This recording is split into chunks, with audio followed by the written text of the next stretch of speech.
That's one of the most interesting things that I have found just anecdotally with the athletes that we work with, where they're like, oh my gosh, my sleep quality is like so much better just in the past 2 weeks now that I'm eating better earlier on in the day. And I see that over and over and over. And again, that's just going to benefit them body composition wise, performance wise, health, mental health wise, mood wise. Like it's just a win-win situation all the way around.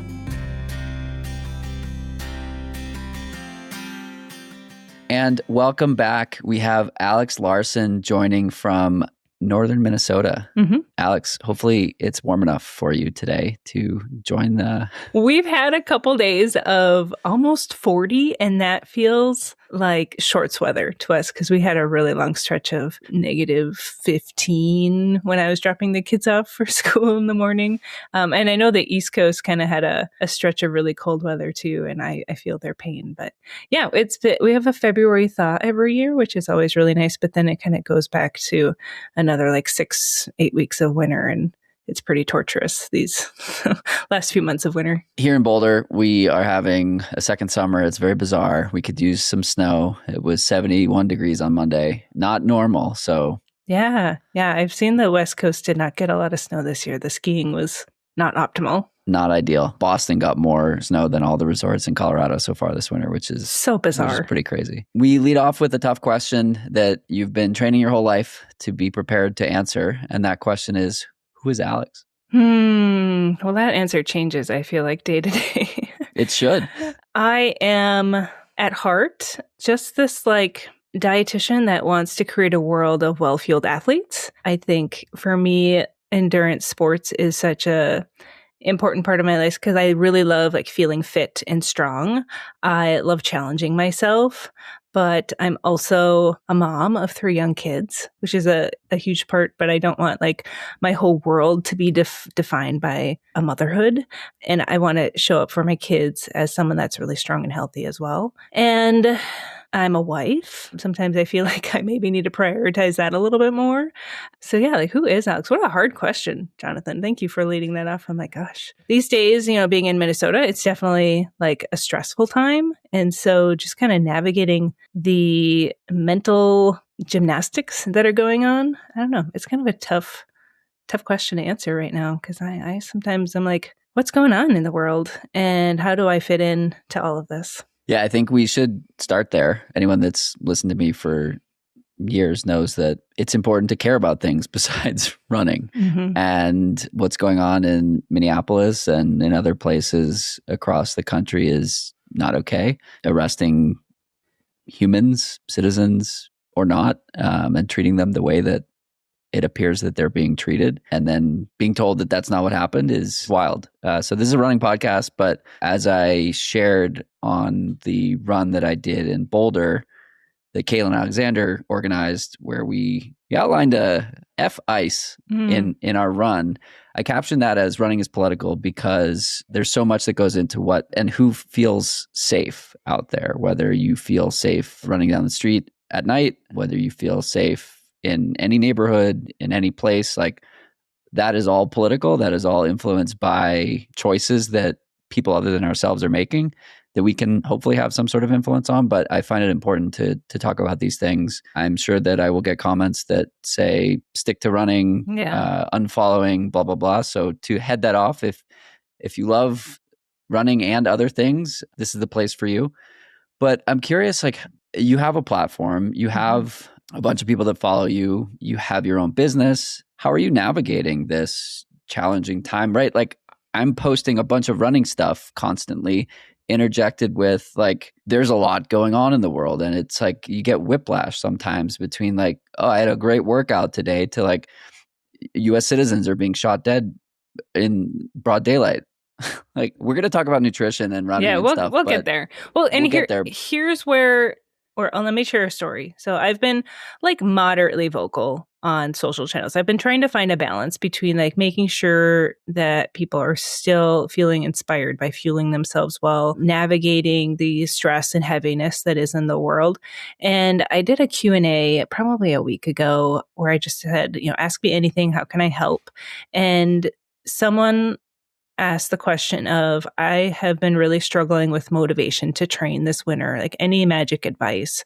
And I gave an answer, and I, talked about how sometimes you can't rely on motivation for training or eating well. You really need to build systems within your life so that when you have ebbs and flows in motivation, you're still staying disciplined and on top of your training. And I kept it very supportive and positive. And this person, messaged me afterwards saying, thanks so much for answering my question. I'm a first generation Asian American, and this is a really, really hard time for me. And like my heart just broke for them. And talking with other people who have thanked me for speaking up, they talk about how their husband or their parents are, here legally, but not US citizens, and how terrified they are for them. And just putting myself in that position would just be so overwhelming. And so my heart really goes out to those people, and my heart goes out to my friends and family that are in the Twin Cities and everyone that's down there supporting one another. I mean, I'm so proud of this state. I've always said, like, I don't think people are aware of how incredible Minnesota is. Like, it's just this little hidden secret. And now I'm going, well, I really wish this wasn't the way that everyone learned about how great this state was. But the silver lining is everyone is just like, when this is all over, we want to come visit Minnesota and see like this beautiful state. It's just truly, I feel so blessed to live here, even though we have really brutal winters. There's a really great running community. We've got wonderful marathons. I live near Duluth, which is home to Grandma's Marathon, very popular marathon, the Twin Cities Marathon in October. So hopefully in the long run, we can really help bring this state back to the vitality and, heart that it truly is. I've had the pleasure of getting to know Kara Goucher quite well, and I run with her like once a week, and hearing her talk about her pride for her home state. Yeah, she's from Duluth as well.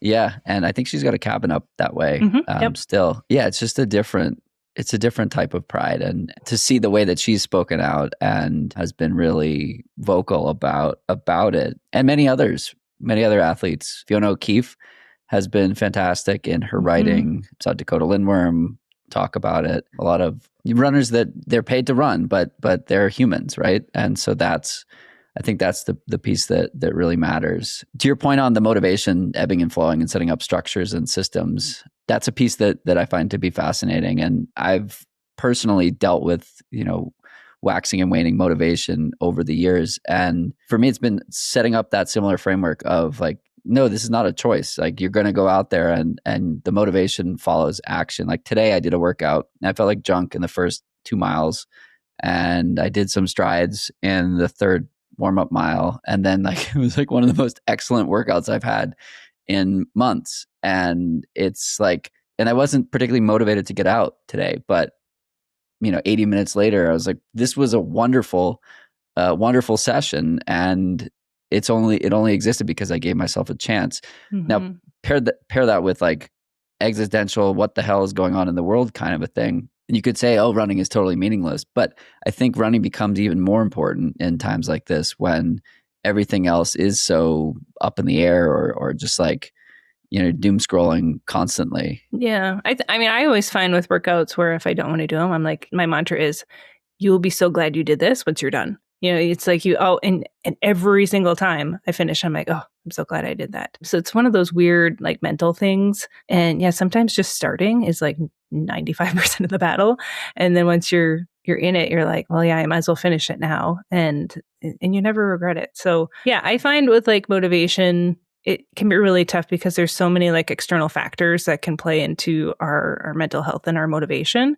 And with nutrition, especially, like if you are underfueled, your workouts are going to suffer a lot more and they're going to feel harder. And that's always going to make it even more challenging to want to continue to train. And so that's a huge part of like my platform is like, let's get you well fueled so that you can actually enjoy your training, that you can actually enjoy your races, because we're doing this for fun.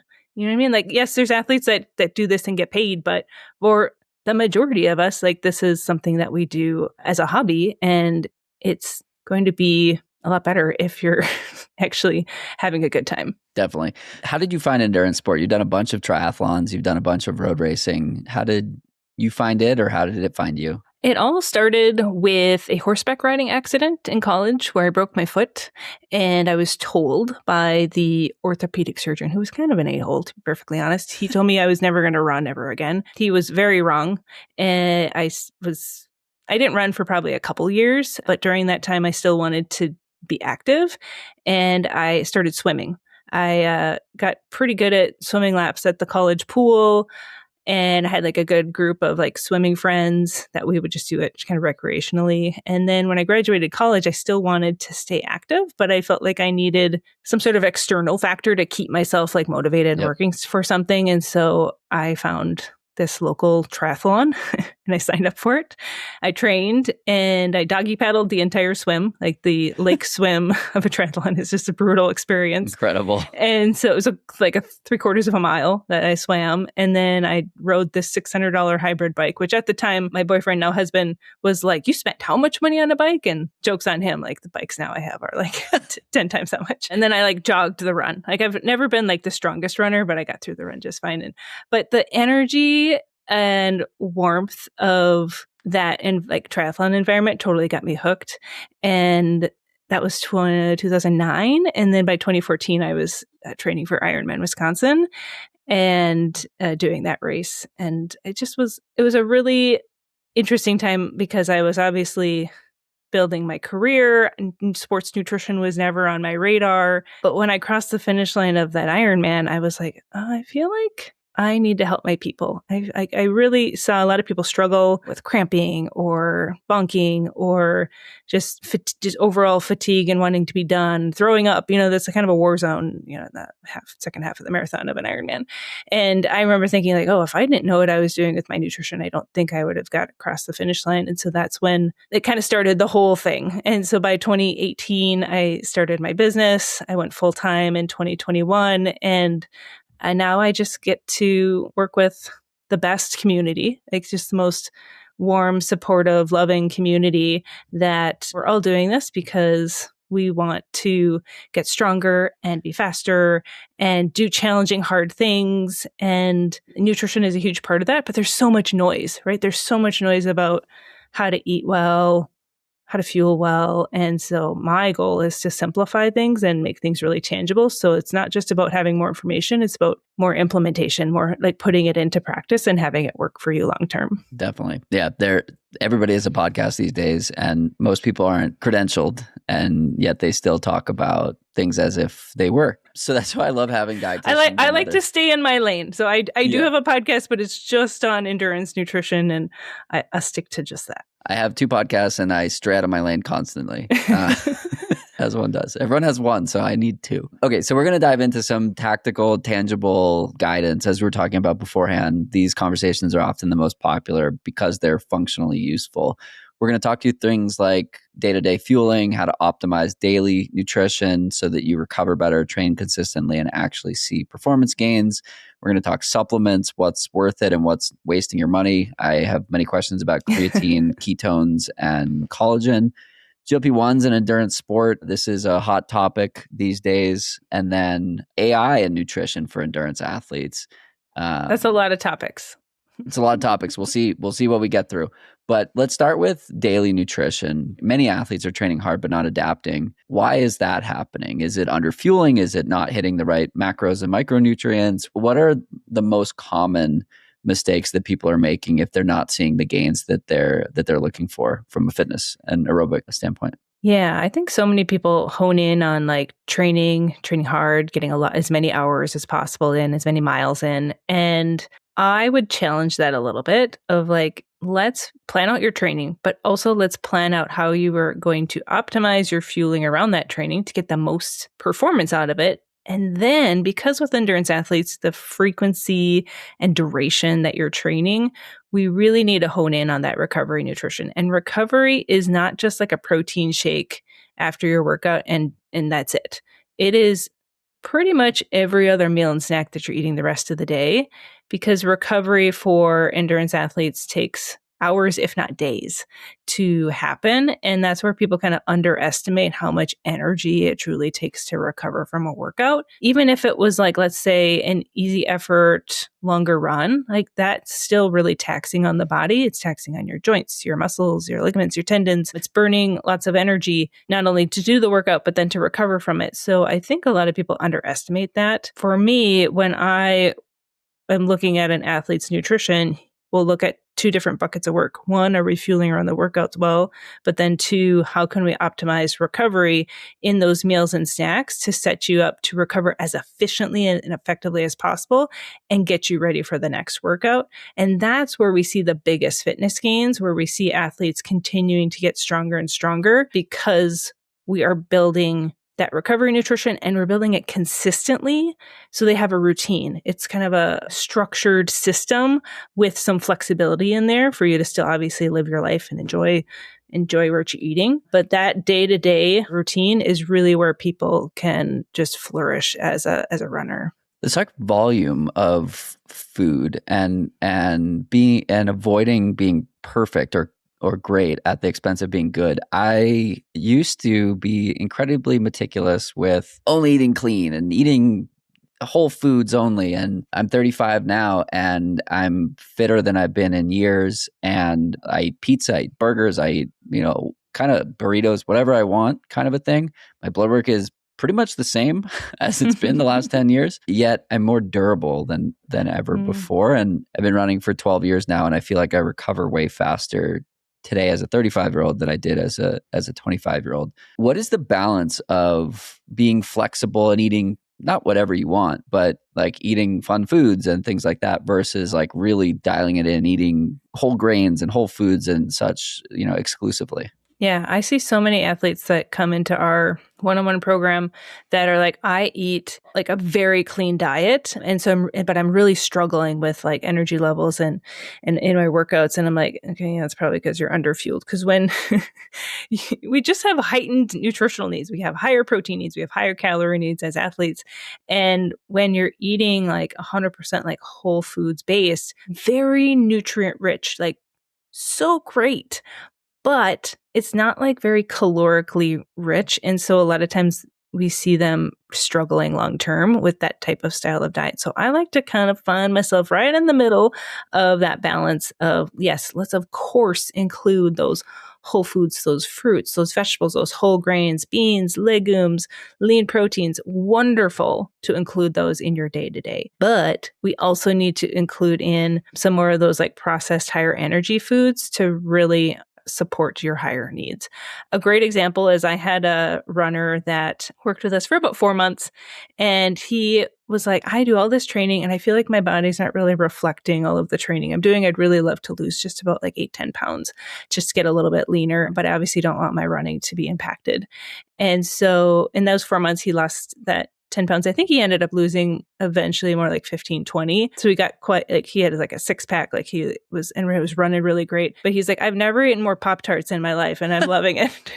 And not that he was eating Pop-Tarts all day long, but he was really like before workouts, he'd have like a packet of Pop-Tarts before he'd do his run. We love Pop-Tarts for like a pre-workout fuel because they're really easy to like travel with when you're like heading to your group run. They're delicious. They've got a good amount of carbs. We've got a little bit of protein, a little bit of fat in them, low fiber. So like that was just the funny part is like, he wrote us this testimonial and he's like, and I've never eaten more Pop-Tarts in my whole life. And so it's like, there has to be a balance. So a lot of times those more fun foods like Rice Krispie bars or Nerds gummy clusters right now are like super popular. Let's use that energy for good and around your workout to really provide that easy to digest energy. And then elsewhere in your day, we can hone in on fruits and vegetables and all those other more whole-based foods to support your health and nutritional needs there. Can you talk about the influence on sleep? So we all hear constantly about the benefit of sleep, and it's the most important thing to do if you want to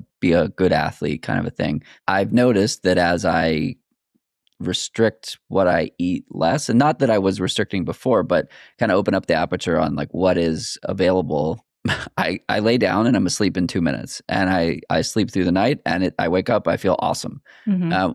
Why Why is that the case? I find that when athletes are underfueled, they're putting their body in like a whole nother level of stress and inflammation. The training that we're doing, that's stress on the body. People are like, oh, I need to train more. I'm like, you need to fuel more because your body is in a really stressed state, especially because oftentimes a lot of runners train in the morning, right? And then they'll have this stingy breakfast, this stingy lunch, and then they get starving in the afternoon, evening, and they kind of just gorge from like mid-afternoon until bedtime. And so they're getting the majority of their calories in the afternoon, evening. So not only is their body like trying to catch up on nutrition and like tackle all of that food in the evenings, then they're having to try and digest and absorb all of that and put in all that work while they're trying to rest. So the thing that I find that helps sleep is, one, making sure that we're aligning their nutritional needs with what they're taking in so that they're not so underfueled, but also having front-loading nutrition earlier on in the day so that your body can do all of that recovery and reducing that stress and inflammation then. So by the time you get to the evening, they're not gorging themselves and going to bed with a full stomach, but they are like in this really nice non-stressed state physically that they can sleep so much better. That's one of the most interesting things that I have found just anecdotally with the athletes that we work with, where they're like, oh my gosh, my sleep quality is like so much better just in the past 2 weeks now that I'm eating better earlier on in the day. And I see that over and over and over. And again, that's just going to benefit them body composition wise, performance wise, health, mental health wise, mood wise. Like it's just a win-win situation all the way around. Totally. David and Megan Roche have talked about the within day energy deficit challenge on their podcast quite a lot. And so even if you're eating enough on a daily basis, if, as you were saying, you're not front loading it or getting enough in the morning before noon, that adds up over time. And it can have, for men, influence on testosterone, and for women, influence on hormones as well, because of that cortisol response to not having enough. Yeah. I sometimes will tell my athletes, we'll set like some nutrient targets for them. And I was like, ideally, you're like 75, 80% of the way with your targets by the time you get to dinner, so that you can just have this reasonably sized dinner. And then you don't even feel hungry in the evening or need a bedtime snack. You can just like rest, relax, and go to bed. And then you wake up in the morning hungry and ready to start over. Totally. Let's talk about in-run fueling. A couple of years ago, as I was getting back to training for ultras, I made a little change, which was taking in more carbs or going more than like 20, 30 grams an hour, which is what I was probably doing at the time. And I had a conversation with my friend Stevie, who's a dietitian, after one particular long run where I ran for 2.5 hours and I took in 85 grams an hour, and I didn't feel like a zombie afterwards, and I wasn't attached to my couch for the remainder of the day, which was wonderful. And I was like, why did that happen? She's like, duh, because you're giving yourself what you need. And so since then, I basically, on any run, like today I ran a 78-minute workout, and I had 30 grams of precision carb mix in a bottle that I drank, and a 30-gram gel that I had like 40 minutes into the run. So it was like 60 grams of carbs in a 78-minute session. So that's not 80 an hour, but it's something. When should athletes start thinking about fueling in the run, and what type of runs should have fuel on board? So here's the general guidelines, and these are guidelines, they're not rules. So keep that in mind. Like when you look at like I've got a stack of like nutrition text, like sports nutrition textbooks behind me. And so what they'll say is like any workout that's like 0 to like 60, 75-ish minutes, like you can get away with like 0 to 30 grams of carb. And this is assuming that you fueled well before the workout. Not all athletes do that. So sometimes if you're kind of under fueling before the workout, I'll tell my athletes, okay, I need you to like go above and beyond the guideline, even though this is only a 60-minute workout. I need you to take in a little bit more carbs during this, because you got up at 5 a.m. to do this workout and you obviously didn't take in much for carbs beforehand. If you're getting above that like 75-minute mark, then we start needing to look at that 30 to 60 gram of carb per hour range. again, this is a guideline, not a rule. If that workout is going to be a higher intensity, maybe you've got some interval efforts in there where you're really going to be burning through some glycogen. I would even be more on that like 50 to 60 gram range, even if you're only doing like a 90 to 2 hour workout. When you're getting above the 2.5 hour range, that's when we're looking at 60 to 90 grams of carb an hour. And obviously there's been a lot of talk about going above the 90 gram.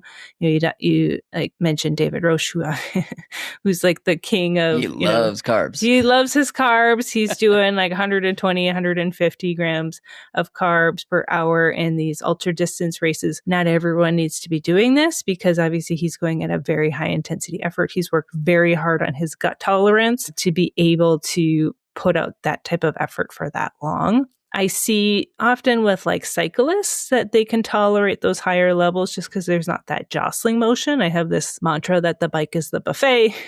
You can just, your heart rate's usually a little bit lower than in running, so you can typically tolerate that. So those are the guidelines, right? But obviously, I always take into consideration, like, how did you feel the day before? Are you running a little bit low? Is the weather a little bit warmer than usual? Then you're probably going to be burning through glycogen a little bit more. And so you might want to have a little bit more right at the start.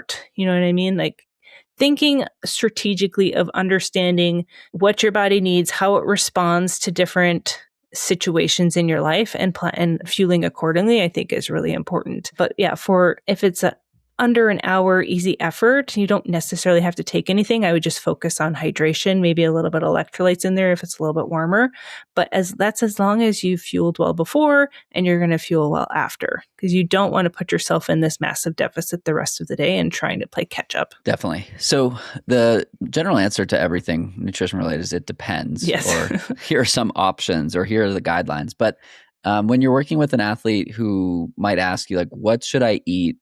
Let's say I wake up at 6 and I'm running at 7. Mm-hmm. So you have an hour ahead of time. What is a good pre-run meal for a 60 to 90 minute run? So the majority of like weekday runs. Yeah. So if you've got an hour, if you could start eating as soon as you wake up, I know sometimes that's hard for people. Maybe they're drinking their morning coffee right away. I would have some sort of easy carbs with that coffee, whether it's like some graham crackers, or I sometimes will do, if I'm really short on time, I'll do like an applesauce or yogurt pouch. I've got 3 young kids, so I've always got like some sort of kid snacks in there, goldfish crackers. One of my favorites, if I have time, is like some pancakes with pancake syrup. I always have the most fabulous workouts if I've had some pancakes. Like an Eggo waffle with some syrup would work really well. A Pop-Tart, a bagel with like a little bit of peanut butter on there, toast. Basically, carbs are the name of the game. And just finding something that you can easily get down. It's going to sit well in your stomach as it's still kind of digesting when you're starting that run, I think is really important. And if you're someone that rarely ever fuels and you want to get started, you could always do like a sports drink, like some sort of carb mix, and start there and kind of build up to a little bit more solid food as well. Yeah, that's a great recommendation. For a while, I was doing a carb mix like 60 minutes prior, 30 minutes prior, and 30 to 60 grams just from that way. What about if you have 60 to 90, like let's say 90 minutes prior pre-run, 90 minutes to 2 hours? Yeah, then I would have probably a little bit more bigger breakfast, but you include more protein in there. You could do like a bowl or 2 of cereal with some milk in there. You could do some oatmeal that's made with some milk. I sometimes, with athletes that have a little more time, I'm like, I'd love for you to get in like at least 20 grams of protein just to get a head start on your protein for the day. And then that will give some time to digest. I still would keep it low fat and really low fiber. You could do an egg or 2 with like some toast, and you just have room for a little bit more carbs as well. I can think of, I did a trail run a couple years ago and I had to drive 2 hours to get there. And I just like brought a whole buffet of options in the car. And then after the race, I did the math. I was like, okay, from the time I woke up at 5 a.m. to the race start was like 9:30. I was like, I had 167 grams of carb. And I just added it all up. I was like, oh, that was a lot, but I felt really great during the race. And I was still new to running, coming back after my 3rd kid. So I didn't fuel super great during the run itself, but I think all of those carbs beforehand definitely like saved my butt. You mentioned milk a couple of times in there. Are you familiar with A2 milk? I am, yeah. Like I think if people choose to use that and they find that they tolerate it better, I'm fine with that. Still got the great same nutrition as regular milk. I was introduced to a company that has started sponsoring some races and some athletes. They worked with Grayson Murphy. Pioneer Pastures is the brand. So I've been trying that, and as well as some other A2 milk products. And like, I haven't drank milk in 20 years. I have the affliction of most Jewish people of dairy intolerance. But with this, not a problem at all, it seems. And I can drink it even pre-run. Yeah, I love the Fairlife milk. So for people with lactose intolerance, that one's lactose free and it's higher in protein. It's got 13 grams of protein per cup. And their chocolate milk is like the most delicious milk ever. It's so good. So that's one of my favorite things to have every day is their chocolate milk. Nice. Let's talk supplements. What is worth it and what's a waste of money? Yeah. Well, you mentioned earlier you're curious about creatine. I'm definitely team creatine over here. I think for the decades of research that we have on creatine, it's a very safe supplement as long as you're taking the recommended dosage. You know, they say 3 to 5 grams of creatine per day, though we're starting to see more research come out in terms of brain health, and they're taking higher doses of creatine for brain health because we're finding that the body doesn't absorb quite as much into the brain, so you have to do a little bit higher doses. But I think for recovery for endurance athletes, it's really great for muscle maintenance and muscle strength, especially important for us as we age. We're starting to see endurance athletes that are crushing it in their 40s, 50s, 60s, and beyond. And I think that that's just one of those supplements that's really helpful for maintaining that muscle mass, especially in women. I think for plant-based athletes, they tend to have lower creatine stores because we do get creatine through animal-based products. And so for vegan vegetarians, that creatine supplement can be especially helpful. So I just tend to be team creatine. I think a lot of endurance athletes are worried about taking it because of the potential small amount of water retention and weight gain they would see from that. But overall, the research shows that it's only like 0.8 pounds on average that people would gain from it. Some people notice it a little bit more than others, but overall, I have been taking it since July 2023 and have been super pleased with I feel like I bounce back from workouts a little bit stronger. My muscles just feel a little bit better when I'm on that. And I'll take any boost of mental clarity that I can get as a mom of 3 young kids. Totally. Yeah. I've been taking a variety of brands since then. I think the one important call out is making sure it's that Creapure formulation out of Germany, I believe is where that one is from. But brands like Pillar Performance, Create, even the gummy, they've been reported to have the appropriate amount. I think Momentous makes one from a similar strain or similar formulation. Yeah, I do Thorne. I think Momentous is great. Clean Athlete would be another brand. Just a creatine monohydrate is what we typically recommend. I don't typically recommend the gummies. There's been some studies on the gummies, and there's only about like half of the gummy brands that actually have the amount of creatine that they say in there. So I typically lean more towards the powder just because it's a more reliable source. But yeah, I think it's a great option for athletes. It's safe. And I always look for the NSF certified for sports or informed choice for sport with supplements. I think that's especially important for athletes here in the States. What about some of the other supplements that you found to be valuable and others that you found maybe are worth not buying? Yeah, I'm definitely a fan of protein powders. I think for athletes with higher protein needs and really busy lives and sometimes struggle with just eating enough, just having the convenience of having a protein shake. If it has to be every day, that's fine. As long as it's not replacing your meal, maybe it can be in addition to your meal or like a post-workout snack. I think those are great. You could do a whey protein isolate if you're okay with doing whey. If you're going to do a plant-based option, I usually like to encourage if it's got like a blend of different protein sources, then you're going to get a little bit more diverse amino acid profile. So those are a good option. You certainly could use a collagen. It's not a complete protein. The research is kind of mixed on it. I've had some researchers that would say that more of the explosive sports would see more benefit just because you're getting more strain on those like ligaments and tendons and connective tissues in your joints. I've talked with some researchers that are like, yeah, it's not really worth taking. It's not going to harm you though either. So it's like if you're going to like weigh the risks and benefits, it's definitely not something that's going to have any risk factors. I would just recommend with collagen, the research that I have seen, they recommend taking it about 40 to 60 minutes before you exercise because our joints don't have a lot of blood flow. And so when that collagen is hitting your bloodstream and you start moving, you're going to get more blood flow into those joints and you're going to encourage more of that collagen to get in there. It's interesting. Never heard that before. That's cool. What about products that are not worth the cost?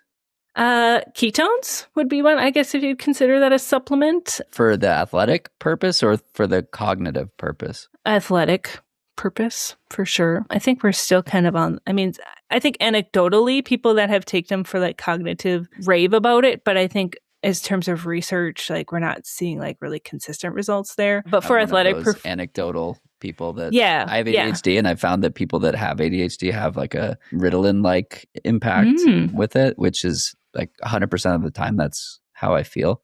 Yeah. But I do think that, as you said, like a lot of the athletic, like people who are taking it before a 1 hour run expecting a benefit, that's not really good use of money. Yeah. And they're fairly expensive and they also taste awful.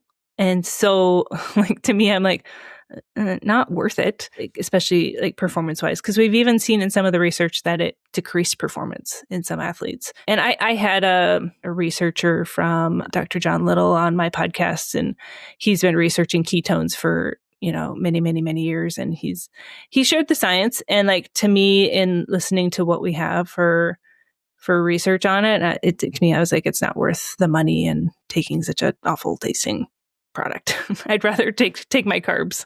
Yeah. What about GLP-1s? That is a hot topic these days, and peptides more broadly. What should athletes know about that? We're starting to see more athletes using a GLP-1 for weight loss purposes. And I would say probably in the past year, it's like when I say like 3 is probably what we've seen for athletes using them out of the 135 total that I had signed on last year. So it's a very small percentage, but it's starting to be kind of an upward trend.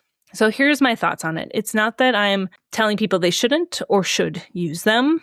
I kind of respect people's decision on what they choose to use. I want them to make an informed decision. I think sometimes when they think about them, it's a easier route to take to see the weight loss. I find that if you're an athlete and going to take it, it's almost just as much work, if not more work. So here's my kind of list of things that I would recommend to an athlete that is going to go on one. Number 1 is I would make sure that you've worked with a sports dietitian in advance to build a really nice foundation and routine in your nutrition. I would make sure that you're taking the GLP-1 while you're in your off season. Absolutely would not recommend it while you're in like a training block. I think that would be causing a lot of risk and potential harm. I would make sure that you have a DEXA scan before you start it. And I would do a repeat DEXA scan every 3 months, making sure that we have a baseline of knowing what your bone density is, your muscle mass, working with the sports dietitian and working closely with your doctor throughout being on that GLP-1,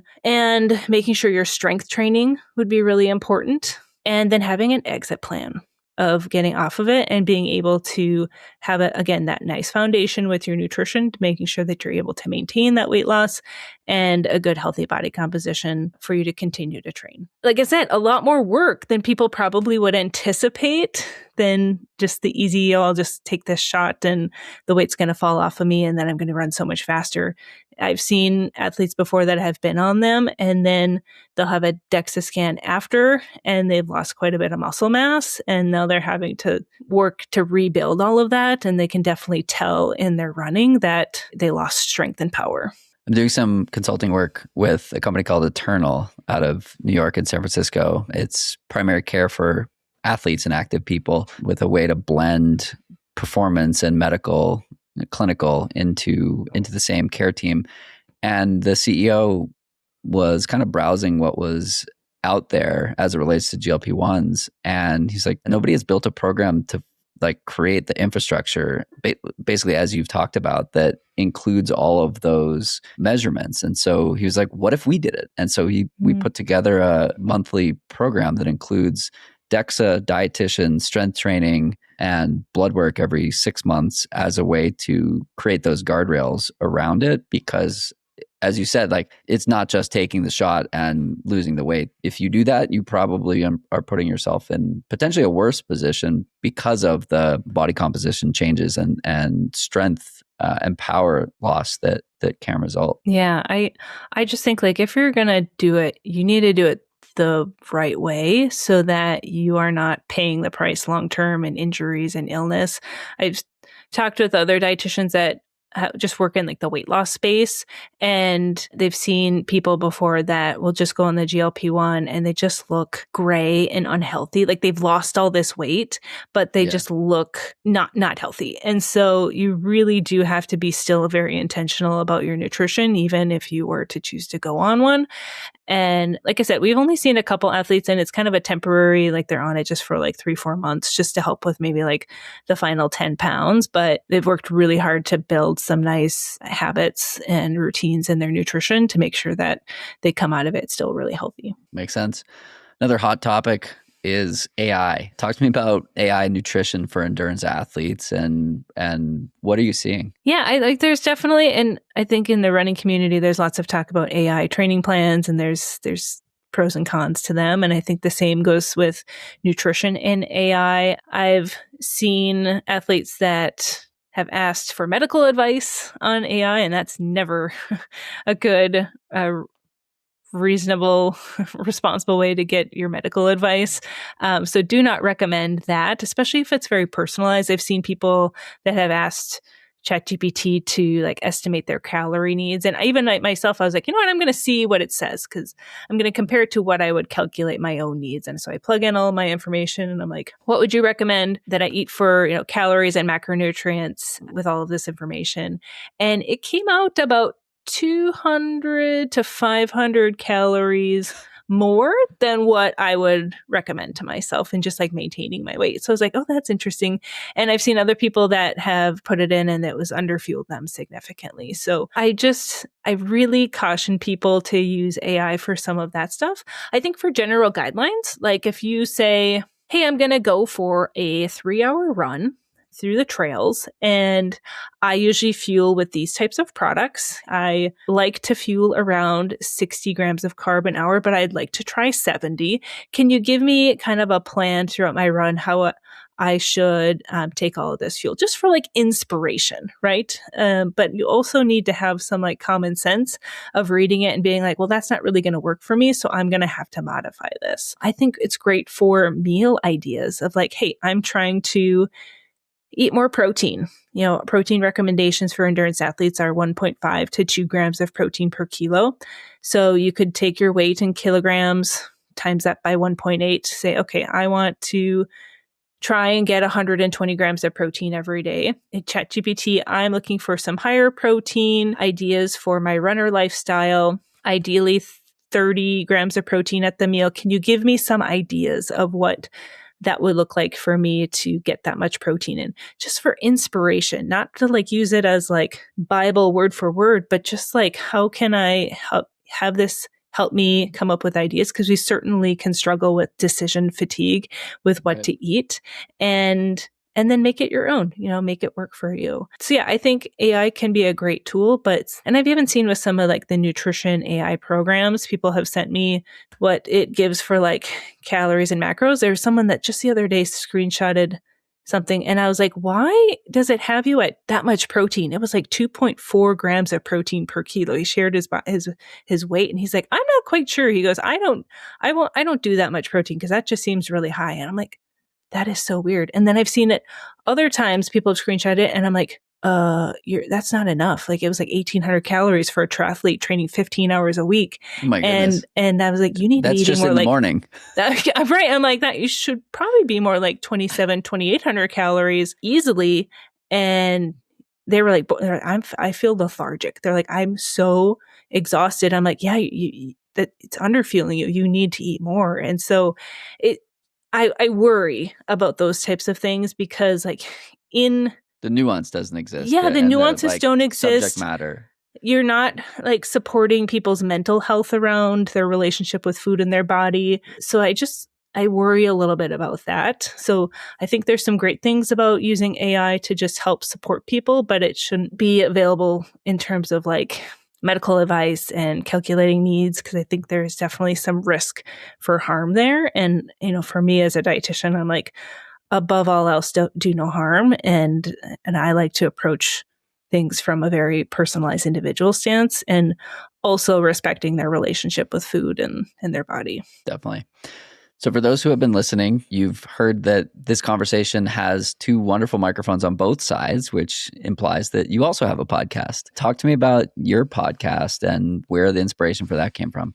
Yeah, it's called Endurance Eats. And the podcast was always an idea in the back of my head. And with me in my business, I have lots of ideas, but I'm like, I first have to make sure I have the bandwidth and time to do something and make sure I can do it really well. And so it was, what year is it? 2026. So I launched the podcast January 2025. And it was a year prior to that was when I started actually planning out the podcast of what I wanted it to look like. And the focus is on endurance nutrition. I want to offer nutrition advice that's, backed by science, but also is easily translated to like the real world application. And the first season, I definitely tested some different podcast styles, but now I've kind of gotten into the groove of having a mixture of some expert guests on specific topics. And then also have a team of dietitians, Hannah and Mary, and we work with endurance athletes all year round. So we'll get together and have really great discussions on just very like real world struggles that athletes have and how we help them overcome it. Like how to navigate feeding yourself while you also have kids and have to feed them. How can you have a arsenal of minimal effort meals that still meet your needs as an athlete, but you can also feed your kids? So like those types of things that are really fun for us to talk about. I think those are probably people's favorite is when Hannah and Mary and I get together, because we are living the endurance athlete lives ourselves while also raising kids and having a career. So yeah, it's been a lot of fun. I've been really enjoying having a podcast, though I will say it is a lot of work. So I'm very glad I waited until I had the bandwidth to put out a quality program. Awesome. Alex, this has been great. Was there anything else you wanted to chat through today? I don't think so, but I'm happy to always come back and chat on whatever hot topics are coming up, because we know that the trends are always changing and there's always some new supplement or diet that's worth chatting about and debunking. And so yeah, always happy to come back. Cool. Sounds like a plan. Where can people find you on your corner of the internet? Yeah, on social, I'm at Alex Larson Nutrition. So I'm mostly on Instagram. That's probably the most active place that I'm at in terms of social channels. And then my website is alexlarsonnutrition.com. I've got a blog on there. My services are on there. And then I just last fall launched a apparel line called Carb Culture. And it's one of my favorite projects I've ever done. It's so fun. I've got these really just comfy carb focused sweatshirts and t-shirts, and I'm working on having some tank tops for summer. It's just been really fun to do a play on diet culture, but now it's focused on, carbs and eating carbs and celebrating them. You got to go on the Your Diet Sucks podcast and talk with Zoe and Kylie. I do. Yeah. Kylie's awesome. I've known Kylie for a long time. Slut. Yes. Yeah, Kylie's great. I've actually worked with her one-on-one, and she's fantastic. Yeah. Cool. Alex, this has been great. We will see you out there, and thanks for all you do. Yeah, thanks, Jonathan. Of course.